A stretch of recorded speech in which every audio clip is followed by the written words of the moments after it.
খেয়াল করে দেখেন। নীরব, এটা কোন ধরনের বেয়াদবি? আমার মুখের সামনে থেকে খাবার কেড়ে নেওয়ার? মালিক, আপনি খাবারটা খাবেন না প্লিজ। কেন? আমি খাবারটা কেন খাবো না? মালিক, খাবারের মধ্যে বিষ আছে। কি? খাবারে বিষ? এই, তোর মাথা কি নষ্ট হয়ে গিয়েছে? আমার খাবারে কে বিষ মেশাবে? মালিক, আমি আপনাদের এখানে 2 বছর ধরে কাজ করি, আমি কেন মিথ্যা কথা বলবো? এই খাবারে মেম সাহেব বিষ মিশিয়েছে। এই পাগল, এটা আমার স্বামী। আমার স্বামীকে মেরে ফেলার জন্য শুধু শুধু কেন খাবারে বিষ মেশাবো? এই, সামিয়া এই খাবারে বিষ মিশিয়েছে? তুই কেন শুধু শুধু মিথ্যা কথা বলছিস? মালিক, আমি আমার নিজের চোখে দেখেছি। আমি খামোখা কেন আপনার সাথে মিথ্যে কথা বলবো বলুন তো? তোর কথা যদি মিথ্যা হয় তাহলে আমি কিন্তু তোকে ছাড়বো না। ভাই, এদিকে তো চেঁচামেচি হচ্ছে কেন?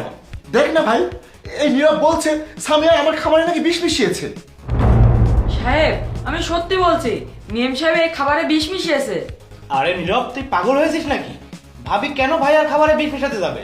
হ্যাঁ, সেটাই তো। আমি কেন শুধু শুধু আমার স্বামীর খাবারে বিষ মিশিয়ে মেরে ফেলতে যাব? আর আমার এত সুন্দর সংসারই বা কেন ভাঙবো? আর তুহিন, তোমাদেরকে আমাকে বিশ্বাস হচ্ছে না? তোমরা কেন শুধু শুধু এই কাজের ছেলের কথাটা বিশ্বাস করছো? ভাবি, আমার তোমার উপরে পুরো বিশ্বাস আছে। আমার তো নীরবের উপর সন্দেহ হচ্ছে। নীরব, সত্যি সত্যি সবকিছু খুলে বল, না হলে খারাপ কিন্তু আমার চেয়ে আর কেউ হবে না। মালিক, আমি সত্যি কথা বলছি,